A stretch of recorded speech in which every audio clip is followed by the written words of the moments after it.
नमस्कार, आप देख रहे हैं इंडिया न्यूज राजस्थान। आपके साथ मैं हूं मोनिका जायसवाल। पिंक सिटी 360 में हम आपको राजधानी जयपुर की हर वो खबर दिखाएंगे जिसका सीधा सरोकार आपसे जुड़ा है और जिसका सीधा असर आप पर होता है। बुलेटिन में सबसे पहले बात करेंगे बड़ी खबर की। रीड पेपर लीक केस में एसओजी को बड़ी कार्रवाई मिली है और पेपर लीक केस में 3 और आरोपियों को गिरफ्तार किया। जालोर से विकास, महेंद्र, दिनेश को गिरफ्तार किया। तीनों आरोपियों का जयपुर लाया गया है। तीनों को आपको बता दें कि अब तक 57 आरोपियों की गिरफ्तारी हो चुकी है। आज 3 और आरोपियों की गिरफ्तारी हुई, तो तीनों आरोपियों को अब जयपुर लाया जाएगा। आपको बता दें कि इस पूरे मामले में अब तक 57 आरोपी गिरफ्तार हो चुके हैं और रीड पेपर लीक मामले में आज 3 आरोपियों को गिरफ्तार किया। एसओजी ने ये बड़ी कार्रवाई की है और पेपर लीक मामले में 3 और आरोपियों को गिरफ्तार किया। जालोर से विकास, महेंद्र और दिनेश को गिरफ्तार किया गया। तीनों आरोपियों को अब जयपुर लाया गया है और ज्यादा जानकारी के लिए हमारे संवाददाता विशाल शर्मा फोन लाइन पर बने हुए हैं। विशाल, 3 आरोपियों को गिरफ्तार किया गया है इस पूरे मामले में को लेकर क्या कुछ तमाम जानकारी? देखिए, बिल्कुल रीड पेपर लीक प्रकरण में एसओजी लगातार एक के बाद एक कार्रवाई कर रही है और 2 दिन पहले ही जालोर पुलिस ने इन 3 जनों को राउंड अप किया था और उसके बाद आज इनको जालोर से सीधे जयपुर एसओजी मुख्यालय लाया गया, जहां पर एसओजी को सुपुर्द कर दिया गया है। और एसओजी जो 3 आरोपी हैं, विकास, मांझू, महेंद्र माली और दिनेश कुमार, इनसे पूछताछ करेगी। अब तक के अनुसंधान से जो आरोपी है विकास, मांझू और महेंद्र माली द्वारा जो सहयोगी के रूप में रीट परीक्षा का प्रश्न पत्र परीक्षा से पूर्व अन्य जो अभ्यर्थी थे उनको उपलब्ध करवाना, वे अभियुक्त जो दिनेश कुमार है उसके द्वारा अभ्यर्थी के रूप में परीक्षा पूर्व रीट परीक्षा का पत्र पढ़ना सामने आया था। अब एसओजी की टीम इन सभी से पूछताछ कर रही है। अब तक इस प्रकरण में 57 आरोपियों की गिरफ्तारी हो चुकी है। विशाल, जो 3 आरोपी हैं, क्या इनसे इस पूरे मामले को लेकर अब तक फिलहाल पूछताछ हुई? देखिए, बिल्कुल प्रथम दृष्टया मैंने आपको बताया था कि जो दिनेश कुमार है उसने परीक्षा से पूर्व प्रश्न पत्र लिया था और जो दो अन्य आरोपी हैं विकास, मांझू और महेंद्र माली, इन्होंने उसी दिनेश आरोपी है उसको ये प्रश्न पत्र दिया था परीक्षा से पूर्व और उसके बाद ये जो दिनेश बिश्नोई है वो परीक्षा में बैठा था। अब इनसे और भी पूछताछ होगी और इसमें कड़ी से कड़ी जोड़ते हुए जो अन्य अभियुक्त हैं उनको भी एसओजी गिरफ्तार करेगी। विशाल, जैसा कि आपने बताया कि आरोपियों को जयपुर लाया जाएगा, इसके बाद आगे क्या कुछ प्रोसेस है? 2 दिन पहले इनको राउंड अप किया था जालोर में और सांचौर से, और उसके बाद आज इनको जयपुर एसओजी मुख्यालय लेकर आ गए हैं। अब यहाँ पर इनसे पूछताछ हो रही है जिसमें कई खुलासे हो सकते हैं। ठीक विशाल, बहुत शुक्रिया तमाम जानकारी के लिए। तो जालोर से विकास, महेंद्र और दिनेश को पूरे मामले में गिरफ्तार किया गया है। आपको बता दें कि रीड पेपर लीक मामले में ये तीनों दोषी पाए गए, जिसके बाद तीनों को जयपुर लाया जाएगा और जयपुर लाने के बाद तीनों से पूछताछ होगी। आपको बता दें कि फिलहाल इस पूरे मामले में अब तक 57 आरोपियों की गिरफ्तारी हो चुकी है और आपकी टीवी स्क्रीन पर आप तीनों आरोपियों की तस्वीरें देख रहे हैं। आपको बता दें कि पेपर लीक मामले में इन तीनों आरोपियों को दोषी माना गया, जिसके बाद जालोर से विकास, महेंद्र और दिनेश, इन तीनों को गिरफ्तार कर जयपुर लाया गया, जिसके बाद अब जयपुर में इन तीनों आरोपियों से पूरे मामले को लेकर पूछताछ होगी। अब तक 57 आरोपियों को गिरफ्तार किया जा चुका है और इन तीनों आरोपियों से इस पूरे मामले को लेकर पूछताछ होगी। साथ ही पता लगाया जाएगा कि कोई अन्य सदस्य जो इनके गिरोह में शामिल हैं और रीड पेपर लीक मामले में शामिल तो नहीं। इन तमाम सवालों को लेकर इन तीनों आरोपियों से पूछताछ करेगी एसओजी।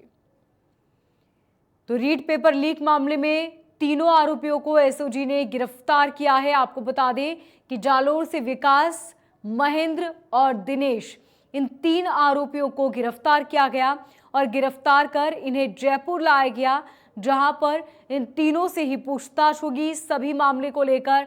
किस तरीके से ये रीड पेपर लीक मामले में शामिल हुए, किसके जरिए शामिल हुए, इन्होंने क्या अपराध किए, इन तमाम सवालों को लेकर इन आरोपियों से पूछताछ की जाएगी।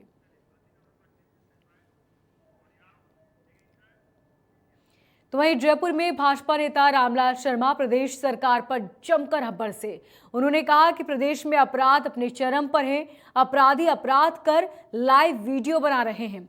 वहीं प्रदेश की मौजूदा सरकार हाथ पर हाथ धरे बैठी हुई है, लेकिन अपराधियों के खिलाफ कोई कार्रवाई नहीं की जा रही।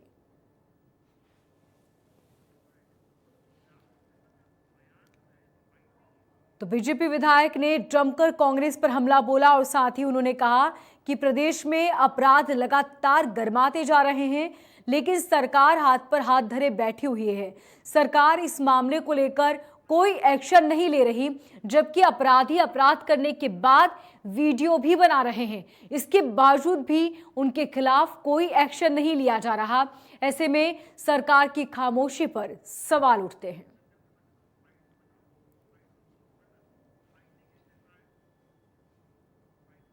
प्रदेश में अपराधियों के मंसूबे इतने बढ़े हुए हैं कि लाइव वीडियो आके अपराध को कारित करने का काम कर रहे हैं। उनके मन में कानून का डर नहीं है, उनके मन में पुलिस का डर नहीं है, उनके मन में सरकार का डर नहीं है। और ये जो डर समाप्त हुआ है अपराधियों के मन में, ये आने वाले समय के अंदर और भी घातक साबित होगा।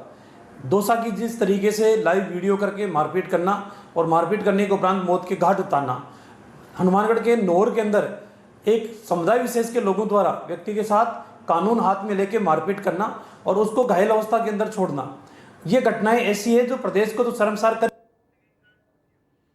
जयपुर में अंतर्राष्ट्रीय नर्सेज दिवस पर नर्सिंग कर्मियों को प्रोत्साहित करने के लिए फॉरेस्ट स्कॉट्स हॉस्पिटल में नर्सिंग सप्ताह मनाया गया। 6 मई से 13 मई के बीच कई कार्यक्रम आयोजित किए गए। सप्ताह भर चले इस समारोह में पोस्टर प्रतियोगिता, चिकित्सकों से संवाद, प्रश्नोत्तरी, कार्यशालाओं और कई रोचक कार्यक्रम आयोजित किए गए। इस कार्यक्रम में स्वास्थ्य कर्मचारियों को प्रोत्साहित करने के लिए पुरस्कार समारोह रखा गया। Hospital chief nursing officer Jijomol James ने कहा कि समारोह के अंतिम दिन की शुरुआत दीप प्रज्वलित के साथ हुई, जिसके बाद शपथ ग्रहण समारोह, सांस्कृतिक गतिविधियां हुई और हॉस्पिटल में नर्सिंग और अन्य स्वास्थ्य कर्मचारियों के सम्मान के साथ कार्यक्रम का समापन हुआ। डॉक्टर माला एरन, डायरेक्टर मेडिकल ऑपरेशंस ने कार्यक्रम को संबोधित किया। इस मौके पर फॉरेस्ट स्कॉट्स हॉस्पिटल जयपुर के जोनल डायरेक्टर नीरव बंसल ने स्वास्थ्य कर्मियों को पुरस्कार देकर सम्मानित किया। इस अवसर पर हॉस्पिटल के जोनल डायरेक्टर नीरव बंसल ने कहा कि नर्सिंग और हेल्थ केयर स्टाफ मरीजों को सही इलाज देने में ज्यादा योगदान देता है। साथ ही ये भी कहा कि बिल्कुल सच है कि उन सभी को कोरोना के दौरान कई कठिन अनुभव हुए, लेकिन फिर भी उन्होंने अपनी जान की परवाह किए बिना अपना सर्वश्रेष्ठ दिया। इसलिए ऐसे कठिन समय में अपने स्टाफ को प्रेरित और प्रोत्साहित करना हमारा प्रयास रहा है।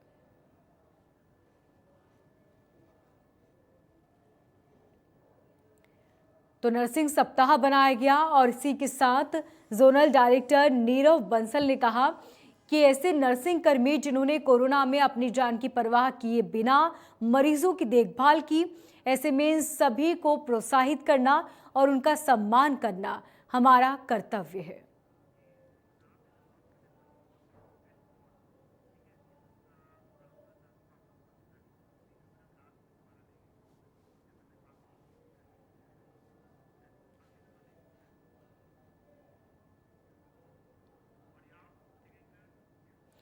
लिव इन यूक्रेन का भव्य रूप से जयपुर में ट्रेलर लॉन्च कार्यक्रम आयोजित किया गया। इस फिल्म में रूस यूक्रेन युद्ध के बीच यूक्रेन को नष्ट हो चुकी धरोहर को दिखाया गया। आपको बता दें कि लव इन यूक्रेन भारत की पहली और आखिरी फिल्म है जिसकी पूरी तरह से शूटिंग यूक्रेन में की गई।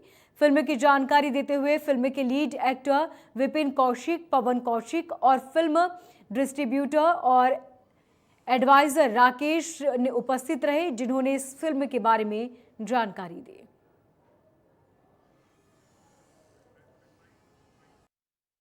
वॉर अभी चल रही है। ये फिल्म लव इन यूक्रेन है, इसमें आपको लव ही लव दिखेगा। उसके साथ ट्विस्ट एंड टर्न्स आते हैं जिसमें आप एक्शन सीन्स भी देख पाएंगे, जिसमें आपको कुछ तबाही का मंजर जो आपने ट्रेलर में देखा वो भी आपको देखने को मिलेगा। एक overall packed entertainment film. Rajasthan में भीषण गर्मी का दौर जारी है। प्रदेश के कई जिलों में तापमान 45 डिग्री के पार पहुंच चुका है, तो वहीं कुछ जिले ऐसे भी जहां पारा 47 डिग्री तक पहुंच चुका है। ऐसे में लोग तपने और उमस वाली गर्मी से बचने के लिए कई उपाय कर रहे हैं। जयपुर के लोग गर्मी से बचने के लिए क्या उपाय कर रहे हैं, देखिए। प्रदेश भर में बिजली पानी की कटौती साफ तौर पर देखने को मिल रही है। ऐसे में आम जनता और ग्रामीण क्षेत्र में रह रहे आम जनता पूरी तरीके से परेशान है। कुछ आम जनता हमारे साथ मौजूद है, बातचीत करेंगे क्या कुछ हल निकल सकता है और क्या कहना चाहते हैं प्रशासन से, सरकारों से। क्या कहना चाहेंगे, लगातार जो बिजली पानी की कटौती हो रही है, क्या कहना चाहेंगे? सर, इसमें मेरा सिर्फ इतना ही कहना रहेगा कि ये बहुत ज़्यादा एक तरीके का मिसमैनेजमेंट है कि ना तो इलेक्ट्रिसिटी है ना ही पानी है हमारे पास में। उसके बाद में सुबह अगर आप देखेंगे तो कहीं ऐसी बस्तियां हैं जहां पे लोग 4-4 बजे उठकर भी पानी के लिए लाइन लगा रहे, फिर भी उन्हें पानी नहीं मिल रहा, और जितने में पानी उनके पास आता तब तक इलेक्ट्रिसिटी उनके हाथ से चली जाती है। तो जस्ट रिक्वेस्ट कि जो भी मिसमैनेजमेंट हो रहा है उसे जल्द से जल्द इम्प्रूव किया जाए। Thank you. बिल्कुल, जो भी मिसमैनेजमेंट हो रहा है, जहाँ पानी बिजली की कटौती है, उसको जल्द से जल्द इम्प्रूव करें ताकि आम जनता को यहाँ पर राहत मिल सके। क्या कहना चाहेंगे, लगातार पानी की कटौती, बिजली की कटौती, ऐसी भीषण गर्मी 45 डिग्री पारा हो रहा है, क्या कहना चाहेंगे? सर, पिछले 2.5 साल पानी और बिजली का महकमा डंप रहा, मालूम ही नहीं कौन मंत्री था, और जो अब मंत्री बनाए उन्हें ये मालूम ही नहीं कि मैनेजमेंट कैसे किया जाए। वो समझने लगे तब तक कोयले की आपूर्ति बंद हो गई, बंद के लगभग कगार पर आ गई। सारा देश, सारा राजस्थान स्टेट बिजली की कटौती लेके जूझता रहा। मेरा सरकार से निवेदन है कि चिंतन मंथन पार्टी को लेके नहीं, बिजली और पानी को लेकर करे तो अच्छा होगा। जनता तैयार खड़ी है, उन्हें देखना है कि मंथन किस बात पे करना है। बिल्कुल, आम जनता ने सीधे तौर पे कहा है कि प्रशासन को देखना होगा जहां जहां कच्ची बस्तियों में पानी बिजली की कटौती है सुचारू रूप से हो, ताकि आम जनता इस भीषण गर्मी में परेशान ना हो। क्या कहना चाहेंगे, लगातार जो ग्रामीण क्षेत्रों में, क्योंकि वहीं से ही खेती बाड़ी सिंचाई होती है, क्या कहना चाहेंगे लगातार जो बिजली पानी कटौती हो रही है? मैं ये कहना चाहूँगा कि किसान हमारा अन्नदाता रहा है, और यदि किसानों को ही समय पे पानी और बिजली उपलब्ध नहीं रहेगी तो वो अन्न कैसे उगाएगा। इसलिए मैं सरकार से कहना चाहता हूँ कि सरकार, जनता ने आपको चुना है, जनता ने अपनी समस्याओं के समाधान करने के लिए आपको चुना है। यदि आप सरकार में रहते हुए यदि उन किसानों की और आम जनता की पानी और बिजली की जो मूलभूत आवश्यकता है, इनको आप पूरी नहीं करेंगे तो शायद है कि मैसेज गलत जाएगा। और यदि आपको सरकार में रहना है और जनता का सपोर्ट आपको चाहिए तो जनता की इन मूलभूत आवश्यकताओं को पहले पूरा करना पड़ेगा। बिल्कुल, जनताओं की मूलभूत आवश्यकताओं को पूरा करना पड़ेगा। जो पानी बिजली की कटौती हो रही है कच्ची बस्तियों में, चाहे शहरी इलाकों में, इसको सरकारें, प्रशासन जल्द से जल्द पूर्ण करे ताकि आम जनता को यहाँ पर राहत मिल सके। मेरे सहयोगी निर्मल के साथ अक्षय जायसवाल, इंडिया न्यूज।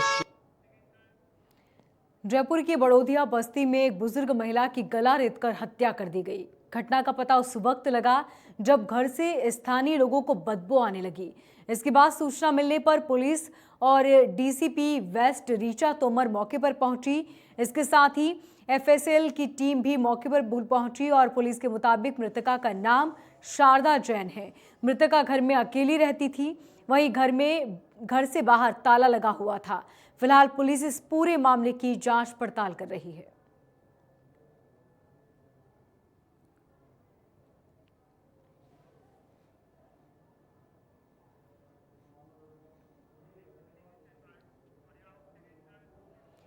जयपुर के रेनवाल में गढ़ बाजार के एक मकान में खाना बनाते वक्त सिलेंडर में अचानक आग लग गई। इससे अफरा तफरी मच गई। मकान मालिक ने स्थानीय पालिका अध्यक्ष अमित ओसवाल को फोन लगाया, लेकिन पालिका अध्यक्ष ने फोन उठाने की जहमत नहीं उठाई। इस दौरान देखते ही देखते आग ने विकराल रूप ले लिया। इसके बाद स्थानीय ग्रामीणों की मदद से आग पर काबू पाया गया। वहीं घटना के बाद स्थानीय लोगों ने पालिका अध्यक्ष अमित ओसवाल के खिलाफ नाराजगी जाहिर की। ग्रामीणों ने कहा कि रेनवाल में 2 महीने के अंतराल में ये चौथी घटना है, लेकिन पालिका प्रशासन सिर्फ खामोश बना हुआ है। आग बुझाने के लिए जोबनेर से दमकल बुलानी पड़ती है।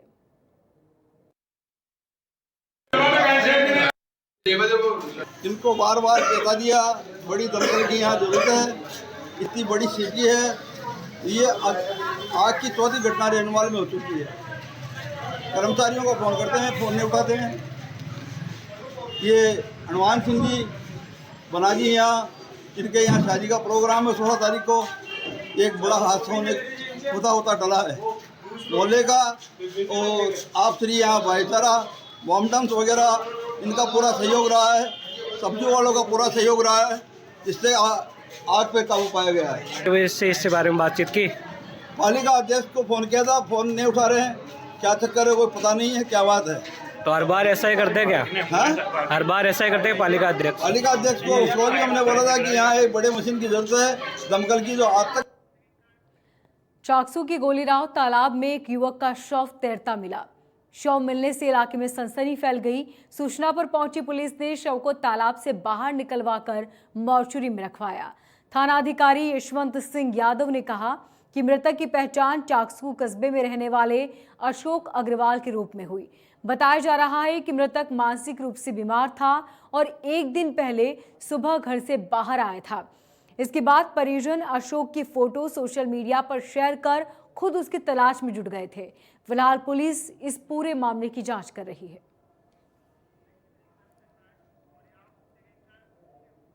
भीषण गर्मी के दौर में पानी की किल्लत की वजह से लोगों की समस्या बढ़ती जा रही है। नलों में 3 से 4 दिन तक पानी नहीं पहुंच रहा। समस्या के बीच लोग पानी के लिए तरस रहे हैं। कुछ जगहों पर तो 1 घंटे में 1 बाल्टी पानी भर पाता है। जयपुर के बस्सी में बीसलपुर पानी की सप्लाई में देरी होने से लोग पानी की समस्या से जूझ रहे हैं, लेकिन प्रशासन मुकबधिर बना हुआ है।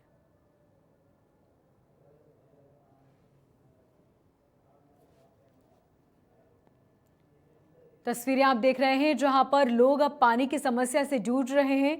लोगों का कहना है कि कई जगह पानी 2 से 3 दिनों के बाद आ रहा है, तो कहीं पानी इतना कम आता है कि 1 घंटे में सिर्फ 1 बाल्टी भर पाती है, जिसकी वजह से लोग बेहद परेशान हैं।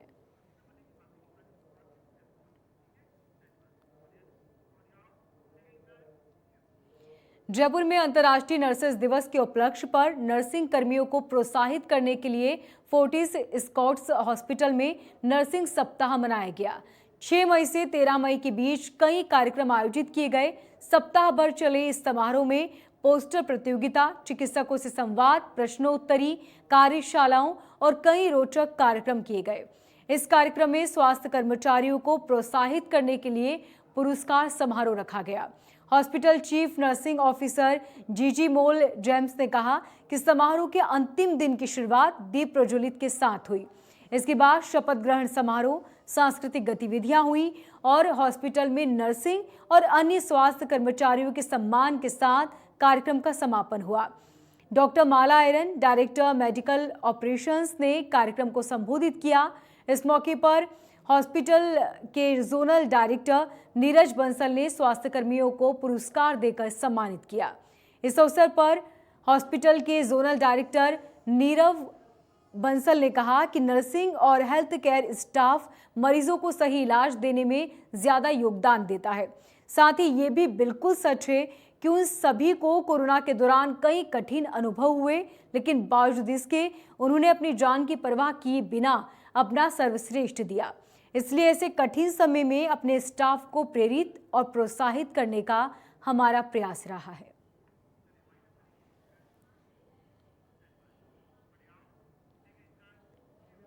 फिलहाल मुझे दीजिए इजाजत और देखते रहिए इंडिया न्यूज।